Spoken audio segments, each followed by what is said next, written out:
made your last delivery, kid. Sorry you got twisted up in this scene.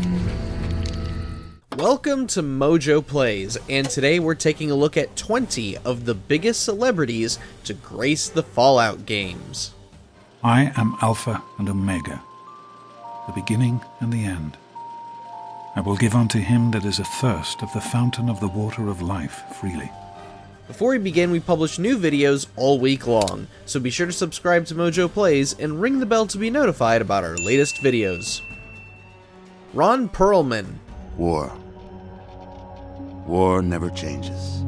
Ron Pearlman is widely known for being the Hellboy. Fallout fans, however, know him as the narrator for almost every Fallout game. There's just something about his chilling and dramatic delivery that always gets us primed for a new campaign. After millennia of armed conflict, the destructive nature of man could sustain itself no longer.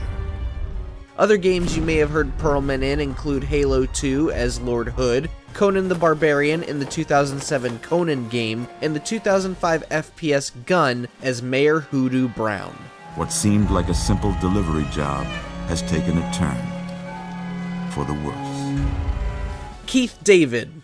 There's a certain merchant who's, how to phrase this, not cooperating fully with the underground. Keith David is arguably the most legendary voice in video games. Many of us will recognize him as the voice of the Arbiter in the Halo franchise, or his fictional version of himself in Saints Row 4. The guy has been everywhere, yet he has only voiced a single character in one Fallout game, the original Fallout game. In the very first game, David voices Decker, a crime boss who leads a shady enterprise known as the Underground. The merchant lives in the Heights, on Barter Street and Thunder Avenue.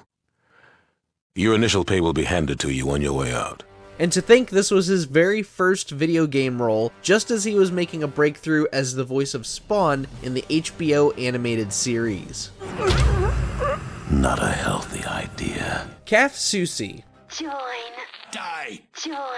Die! Much like Keith David, Cath Susi has made her presence known across all forms of entertainment. You can thank her for Lola Bunny's flirty debut in Space Jam, but you'll also know her as Phil and Lil in Rugrats, Sally and Shock in the Kingdom Hearts games, and Lita Halford in Brutal Legend. Oh, hello. As for Fallout, she lent her voice in the first game in Fallout 76. In the 1997 original, Susi voices Laura and the female voice of the Master. As for Fallout 76, you can hear her as Topher and the PA voice for the nuclear launch silos. My ancestors came over on the Mayflower. I work at my neighborhood soda counter, though I'd love a raise. Liam Neeson. There you go. My goodness, just a year old and already walking like a pro. We all know Liam Neeson by this point. If you don't know him for Qui-Gon Jinn, you certainly know him for the Taken movies. I will look for you. I will find you. And I will kill you. But most players know him as their dad. He is everybody's dad, assuming everyone has played Fallout 3. Funny thing is that this is the only voice acting role he's had in a video game, not counting adaptations. Neeson did do voice acting for the video games of Batman Begins, the Lego Movie video game, and Lego Dimensions, but those were mainly because he played Ra's al Ghul and Good Cop Bad Cop in their respective movies. So Fallout 3 is his only major acting role in a video game, really. Good work. That's one less Rad Roach to deal with. Let's get a picture together. Capture the moment. Gregory Allen Williams. Who am I? I'm the scariest you ever gonna meet. I'm Cook, bitch. Better not forget it. Gregory Allen Williams has been acting since 1988, but has primarily performed in smaller roles, his biggest roles being in Baywatch Nights and more recently The Righteous Gemstones. But long before we had any idea of who he was, Williams did some voice acting for Fallout 3 and Fallout New Vegas. In Fallout 3, you'll recognize him as the sheriff of Megaton, Lucas Sims. Let's go find this Burke character. You're about to get an education in wasteland justice. As for New Vegas, he delivers the performance of a lifetime as the violent Cook. You will never forget Cook upon meeting him for the first time. If I had to guess, it's because I cook shit for the rest of the gang. I'm a good cook. Maybe I'll make you dinner sometime. Rob Corddry. Hey, come on, lady. I'm trying to put on a show here. Geez, some people.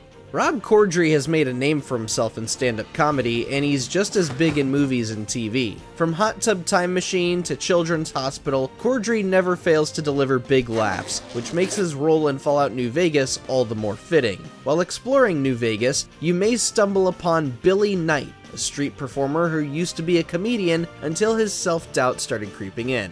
You again? You should meet my bookie. You have something in common. Every time I talk to you, I lose caps. Perhaps you can give Billy a hand and get him back into performing at the tops? If you believe my mother since she first laid eyes on me, first thing she said was, "Boy, that's a funny-looking kid." I guess I got a face only a mother could love, because no one else would give me the time of day. Dwight Schultz. Greetings, chosen. Why does the earth before me warm to the touch of your passing? Unless you grew up watching the A-Team back when he played Mad Murdock, Dwight Schultz is a voice actor you would only recognize in a comparison video. He's got that crazy amount of range in his voice. In cartoons, you may recognize him as Eddie the Squirrel in Cat Dog or Dr. Amino in the Ben 10 franchise. As for video games, he's most notable for Papu Papu and Dingo Dial in the Crash Bandicoot games post Naughty Dog, Professor Pig in Batman Arkham Knight, and some of the Nemesis orcs in the Middle-earth games. His first role in a video game, though, is the Shaman Hakunin in Fallout 2. May your aura grace my presence when you are... Oh, come to my door when you're done and I'll give you something good. But he would make another appearance in the franchise nearly 20 years later. In Fallout 4, Schultz voices Cade, one of the Brotherhood's night captains that you can meet aboard the Pridwin. All right. I'm going to ask you a series of medical-related questions, and I'd like you to answer me to the best of your ability. Felicia Day. Well, welcome then. I'm Veronica. I live in a hole in the ground. Well, a bunker, if you want to get technical. I think it sounds more interesting my way. Felicia Day has long been a familiar face in nerd culture, way before it blew up and was absorbed into pop culture. From her music to her extensive career in voice acting, Day has made a meaty filmography for herself, having voiced MJ in the 2017 Spider-Man animated series, Violet from the Monster High franchise, and Zojja in Guild Wars 2. But her most notable role, arguably, was in Fallout New Vegas, where she played the one girl we all must protect, Veronica Santangelo. You can't help but notice that the Brotherhood barely exists to these people out here. We're like an urban myth, no real presence on the outside. She was simply too wholesome for the wasteland, and Day's performance has made Veronica one of Fallout's most memorable characters. I'm great at punching people. I'm not gonna lie. It's a gift. Brad Garrett. Hello, pretty lady. You look real nice. TV viewers will forever know Brad Garrett for his role in Everybody Loves Raymond as Raymond's big brother. Movie buffs will know him as Dim from A Bug's Life or Bloat from Finding Nemo, but shortly after his breakthrough on Ray Romano's sitcom, Garrett lent his voice to the very first Fallout game. Hey, you were normal. Gotta take you to Lou, now. Head to Necropolis to find a super mutant named Harry, manning the town's watershed. Don't let his low speech fool you, Harry is a crafty individual ready to carry out his master's plan. But just who is his master? He lieutenant, he my boss. Not tell him, but Harry could take on good day. Jim Cummings. Who else? The ghouls? Please. Normals? They brought nuclear death to us all. This will be the age of mutants. Mutants. While Cath Susi provides the random female voices of the Master, Jim Cummings is the primary voice of this disgusting blob of flesh and computer parts, and he does a tremendous job at making the Master uncomfortable to listen to. This wouldn't be Cummings' only contribution to the Fallout franchise either. In Fallout 4, you'll recognize his voice as the Scribe, Benjamin Beasley, Mr. Abel, and many other wanderers of the Commonwealth. I was once a scribe in the Brotherhood of Steel. Back when that was something to be proud of. Oh wait, you don't even know who Cummings is? Well, of course you do! He's Winnie the Pooh! Oh, of course! What could be more important than a little something to eat? Or perhaps a little large or something? Richard Dean Anderson.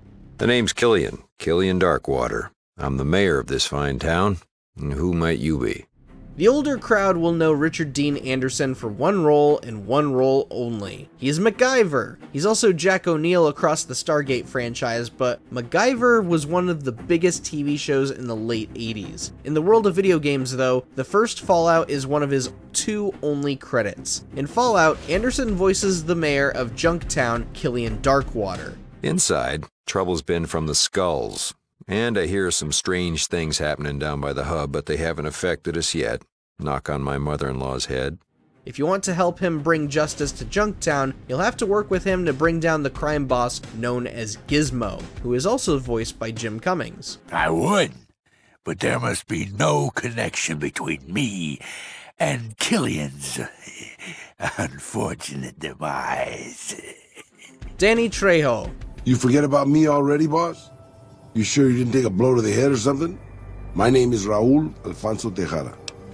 Most folks know Danny Trejo as Machete from the Spy Kids and Machete films. Others may know him as Umberto Rombina from Grand Theft Auto Vice City and Vice City Stories, or maybe his recent role as Dwight Mendez in Like a Dragon Infinite Wealth. But right when the Machete movies kicked off, Trejo was in Fallout New Vegas as Raul Alfonso Tejada. Well, boss, when a giant insane super mutant asks you to stay put, you do what you're told. Well, maybe you don't. But I'm just a broke-down old man. This gunslinger has some remarkable agility too, making him an excellent companion to keep around while roaming the Mojave Desert. Time was, I was a pretty good shot with a pistol. I guess I'm still half decent. These old bones aren't much use in hand-to-hand fighting, though. Shan SHML. Milk is secret to humans. Macbeth say milk make humans strong. Stronger than super mutants. Shan SHML has made a name for himself for voicing basically the same character for the last few decades. He's basically become synonymous with the Dragon Ball IP because he's been voicing Goku for so long. My name is Goku, and I live here. Now leave us alone! But did you know he has done work for one of the Fallout games? Yes, in Fallout 4, he provides the voices of 2 characters, along with some of the noises of the feral ghouls. You can hear him as Mark Wilson in the Mark's Warning holotape, but you will hear more of SHML if you decide to travel with Strong as your companion. Yeah, that was not the character we were expecting him to voice either, but it fits. Human helps Strong find milk of human kindness. Strong learns secret of humans. Dave Foley. Allow me to introduce myself. I'm a PDQ-88B Securitron, but you can call me Yesman. While Dave Foley is widely known for playing Flick in A Bug's Life, he has popped up in other places like the TV series Fargo and a second Pixar movie, Monsters University. Of the 3 roles he's had in video games, 2 of them are just him being Flick. The third is Yesman from Fallout New Vegas. I know that's not true, because you still have a head. That's not funny, you getting shot in the head. This was one of those roles where you may not have been able to tell it was him because of the effects put into the audio. But to think we had the voice of Flick aiding Benny this entire time. I was programmed to be helpful and answer any questions I was asked. I guess nobody bothered to restrict who I answer questions for. That was probably pretty dumb, huh? Clancy Brown. I am Rhombus, head of the Paladins. I train those willing to learn. If you are someone in their 20s or 30s, you know exactly who Clancy Brown is. You know very well who Clancy Brown is. In video games, he was Baron Praxis in the Jak and Daxter games, Hades in God of War 3, and most recently, Hank Anderson in Detroit Become Human. But just as he was getting started being the voice of Cortex and Uka Uka in the Crash Bandicoot games, Brown performed in the first Fallout game as Rhombus, one of the Brotherhood's head paladins. Many covet our technology. We have at least 4 attacks a week, from raiders to just people who want to steal what we have. As great as his acting is, we still can't stop hearing a certain crustacean in his sound. I don't care about the children. I just care about their parents' money. Zachary Levi. Wow. You sound like you really do need some help. Look, I can help you out, but you can't do anything stupid. I mean, you can't help bad people. It's funny to think we all know Zachary Levi now as the DC hero Shazam or the voice of Flynn Rider in Disney's Tangled. But just before things really took off for the actor, he made a significant appearance in Fallout New Vegas as Arcade Gannon. His intelligence does make him a worthy companion to keep around, and you'll even get the better healing perk for coming out of tough situations quicker. I'm just saying that if it were to fall into Lake Mead and be irreparably damaged, and if you threw an EMP grenade in after it, well, there are worse things happening in the world, right? Back to Levi, this has sort of been his only major role in video games. He appeared as himself in the 2013 reboot of Tomb Raider, voiced Dr. Tully in Grounded, and way before any of that, he was a trooper in Halo Reach. It's a thing. A science thing. It hurts robots. Don't worry about it. Silly arcades just telling magnetic field jokes for his own amusement. Malcolm McDowell. Hello again, America. This is John Henry Eden, your president. There are some things we should talk about. Co-starring in Fallout 3 with Liam Neeson is Malcolm McDowell. Film buffs will know McDowell for a large assortment of movies, his most famous being A Clockwork Orange. In video games, on the other hand, he's made appearances in Command & Conquer, God of War 3 as Daedalus, and most notably, Killzone 3. I will give you justice. Revenge! And the death of his killers! But in the handful of games he's acted in, his role in Fallout 3 as John Henry Eden is his most well-known performance. Hey, when you hear his speeches echoing from all of the roaming Enclave iBots so many times, you'll just never forget the name John Henry Eden, and McDowell's delivery will ensure that. Till we meet again, this is John Henry Eden signing off. Matthew Perry. Time to cash out. The late Matthew Perry will forever be known for his role as Chandler Bing in the legendary sitcom Friends. However, fans will recall the time Perry appeared on Ellen DeGeneres' show and even gave her a copy of Fallout 3. According to Perry, he had played the game so much that he actually gave himself a hand injury. The game is called Fallout 3, and yeah. Do you know the game? This actually led to Perry getting contacted by Obsidian Entertainment and offered a role in Fallout New Vegas. Now, Perry is forever immortalized as the character Benny, a smooth-talking con artist who runs New Vegas as head of the chairman. Truth is, the game was rigged from the start. Brit Baron. Nervous as hell, but ready as I'll ever be. The lovely and talented Brit Baron hasn't had too many significant roles. Her biggest claim to fame before 2020 was playing Justine in the short-lived Netflix series Glow. But in 2020, she has quickly made a name for herself in the video game space, now serving as the voice of everyone's favorite waifu, Tifa Lockhart, in Final Fantasy VII Remake and Rebirth. I thought we could just pick up where we left off, like nothing had changed. But I guess I was wrong. And you can hear more of her in Fallout 76, though her role is much smaller than most of our entries. The Wastelanders expansion added an extra holotape to find called Thorpe, October 3rd, 2077, 9:34 a.m. Sounds like her character, Tessa Cruz, is trying to expose a massive scandal within big pharmaceuticals. Damn, he's good. He'll never incriminate himself. This may take a while. Linda Carter. Oh, where every night it starts once more. When it comes to celebrities in Fallout, we all immediately think of Neeson, Perry, Pearlman, and McDowell. But what about Linda Carter? Did we all forget that freaking Wonder Woman is in Fallout 4? Yes, Carter makes a stunning appearance in Fallout 4 as the sultry and stunning Magnolia. You got the cocky smirk of a gambler. I can relate. Lady Luck is probably my second favorite lever. Head on over to Good Neighbor, find the Third Rail bar, and you may get to hear Carter's beautiful pipes. And yes, you can romance her if you meet her requirements. You may even hear her singing on Diamond City Radio. I knew you were something special, all right. Let me get my coat. Was there a celebrity we missed in a Fallout game? Let us know down in the comments, and don't forget to subscribe to MojoPlays for more great videos every day. For man had succeeded in destroying the world, but war never changes.